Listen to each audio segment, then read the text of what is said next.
What if I told you that the very reason you're failing to hit your biggest goals is actually because you're trying way too hard?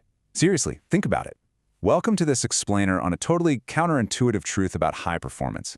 Look, if you've been grinding relentlessly but you just feel completely stuck, this Stillness is the Key summary is going to completely rewire how you operate. We're going to help you avoid that awful burnout in our intensely overstimulated world. So, let's really lean into this. What if the harder you try, the more you fail? For those of us completely obsessed with personal growth and achievement, our default response to any obstacle is just to push harder, right? Work longer, do more. But constantly revving your engine in the red, that's a massive trap. In the pursuit of greatness, trying too hard and doing too much is often the exact reason we break down. And that perfectly sets up this incredibly profound quote from Blaise Pascal. He said, "All of humanity's problems stem from man's inability to sit quietly in a room alone." This really captures the core premise of our explainer today. In Stillness is the Key, Ryan Holiday explains that stepping back and embracing what looks like doing absolutely nothing, stillness, is actually the ultimate secret to success. As we dive into this book summary, you'll see exactly why the greatest minds in history relied on this exact principle. Let's get right into Section 1, the secret to success. Okay, so to achieve true growth, we have to first understand what this mysterious concept actually is. Stillness is absolutely not about being passive, or lazy, or just checking out of life. Not at all. It means to be steady while the world spins around you. To possess quietude on command. It's an incredibly active, powerful force. To the ancient Stoics, if you could develop this unshakable mindset within yourself, the entire world could be at war, complete chaos, and you could still maintain your tranquility. It's that sudden clarity that slows the ball down so you can actually hit it. Moving on to Section 2, Mind, Body, and Soul. So these three domains are really the foundation of an unshakable mindset. It organizes the whole concept into where stillness is actually achieved. First, we have to empty the mind. Second, we must conquer the soul. And third, we have to seek solitude for the body. To prove just how wild this framework is, we're going to look at some incredible historical stories that bring every single one of these steps to life. Let's start with emptying the mind. Imagine it's 2002. Major League Baseball star Shawn Green is making $14 million a year, but suddenly, out of nowhere, he can't hit a baseball to save his life. It was a devastating, highly publicized slump. The fans are booing him, the media is just relentless, and his own anxiety is literally suffocating him. And here's the crazy part. The harder Green tried to fix his swing, the smaller the baseball looked and the worse his performance became. His churning, anxious thoughts were actively destroying his career. And this is a brilliant illustration of what it actually means to empty the mind. Instead of overanalyzing his stance, Green leaned on Buddhism. He stepped up to the plate and repeated a super simple Zen proverb, chop wood, carry water. Basically, don't think, just do the work. By clearing out all that noise and letting go of his sheer desperation, he found his stillness. The result? He ended his slump by hitting 4 home runs in a single game. He went 6 for 6 at the plate. When your mind is clean and clear, incredible things just happen. Now, moving over to the soul, we have to look at conquering our anger. You've definitely seen the Michael Jordan crying meme, right? But what you might not know is that it comes from his 2009 Hall of Fame induction. Jordan, a guy with 6 NBA championships and literally nothing left to prove to anyone, spent his entire speech bitterly airing old grievances and listing every slight he'd ever received. It proves a really vital point.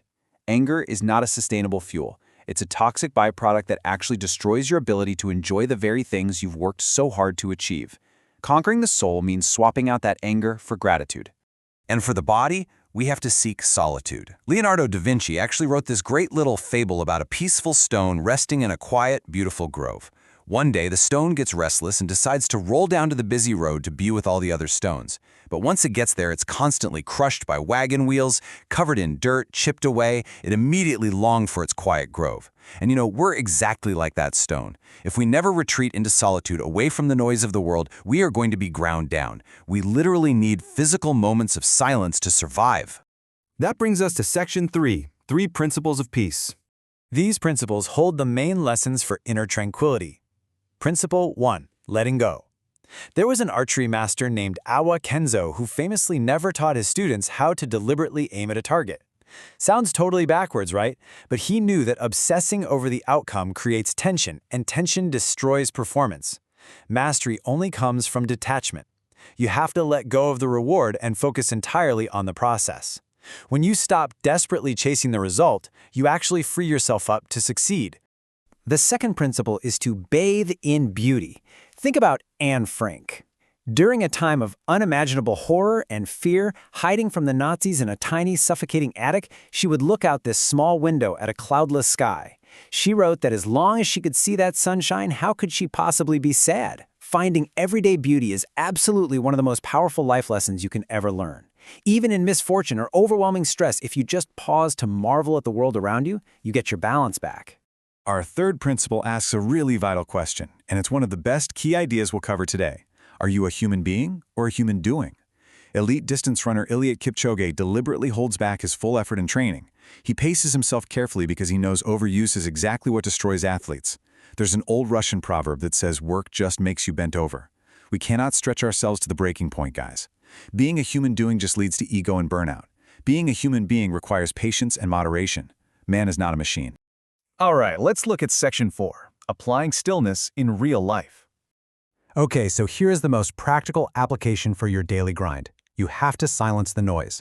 Think of your mind as this sacred, quiet place, and you need to protect it like a strict librarian, confidently saying shh to all those rowdy thoughts and external distractions. You must actively disconnect from your emails, the endless cell phone notifications, the 24/7 news cycle. Why? Because you have to disconnect from all of that to actually connect with yourself. The truth is, good ideas and true productivity are almost always hatched in deliberate solitude. Finally, Section 5, your key takeaways. Let's rapid fire through these actionable bullets right out of the text. Number 1, let go of the reward. Put your focus purely on the work itself. 2, seek everyday beauty to keep yourself grounded. 3, remember you are a human being, not a machine. Pace yourself. 4, disconnect from the noise so you can connect with your purpose. 5, go to sleep. Seriously, physical rest is a superpower. And 6, protect your thoughts like that strict librarian. Ultimately, self-improvement isn't about escaping your life, it's about making deliberate choices to build a life you never even want to escape from. I want to leave you with this final, really powerful quote to think about. The ticking of the hands of your watch are telling you how time is passing away, never to return. Listen to it. Look, there is no greatness or perfect clarity or happiness just waiting for you in some distant magical future. There is literally only this exact moment. If you truly want to achieve high performance, stop rushing, stop forcing it, and start finding your stillness right now.